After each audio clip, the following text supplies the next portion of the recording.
Hello friends, welcome back to my channel. So Amazon నుంచి నేను ఒక మంచి ప్రోడక్ట్ అనేది ఆర్డర్ చేసేది ఇవాళ రిసీవ్ అయింది. సో ఇక్కడ ఏంటంటే మన అందరి అల్మారాల్లో మనం ఎంత నీట్గా బట్టలు సర్దుకున్నా కొన్ని రోజులకి మాత్రం అది మళ్ళీ మెస్ అప్ అయిపోతుంది అనమాట.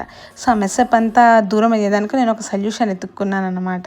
ఎత్తుక్కోవడం అంటే యూట్యూబ్లోనే చూసి తెలుసుకున్నాను అనమాట.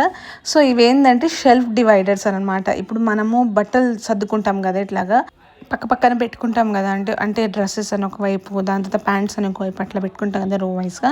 సో అవి మెస్అప్ అవ్వకుండా, మిక్సప్ అవ్వకుండా డివైడ్ చేసుకుందాం అనమాట. సో ఇవి ఏంటంటే ఏవైతే మన షెల్ఫ్ ర్యాక్స్ ఉంటాయో ఆ ర్యాక్స్లోకి ఫిట్ చేసుకోవచ్చు అనమాట. అన్ని ఫోల్డ్ చేసుకున్న తర్వాత ఒకసారి అట్లనే తొందరలో ఉన్నప్పుడు దూర్ చేస్తాం కదా, నేనైతే అట్లనే దూర్ చేస్తాను ఎందుకంటే కాలేజ్కి వెళ్ళాను లేట్ అవుతున్నప్పుడు. సో చూడండి నా ఎంత మెస్అప్ అయి ఉందో, చీరలు అన్నీ ఒకే దగ్గర దూపేసి ఎక్కడ ప్లేస్ ఇక్కడ అన్ని బయటికి అన్ని నీట్గా తీసుకునేసి అన్ని ఫోల్డ్ చేసుకునేసి నీట్గా సర్దేసుకుందామని చెప్పి రోజు పని పెట్టుకున్నాను నేను. సో ఇట్లా అన్ని కూర్చొని ఒకటి ఫోల్డ్ చేసి సెట్లుగా అన్ని పెట్టేసుకుంటున్నా. మాకు ఇచ్చిన వార్డ్రోబ్లో ఏవైతే మాకు ఇది ర్యాక్స్ ఉన్నాయో అవి సిమెంట్ ర్యాక్స్ అనమాట. సో అది పెట్టేటప్పుడు కొంచెం కష్టమే, ఇట్లాగా మాకు ఇబ్బంది అయింది. కానీ ఎట్లో అట్లా దూర్చుకునేసా. నాకు ఎంత బాగా డివైడెడ్గా అన్ని పెట్టేసుకున్నా. ఇప్పుడు హోప్ ఇంకా మెస్ అవ్వకుండా ఉంటుంది. కానీ మీరు ఒకటి మెస్ చేయొచ్చు, ఏంటంటే సబ్స్క్రైబ్ బటన్ నొక్కేసి మెస్ చేసేయండి.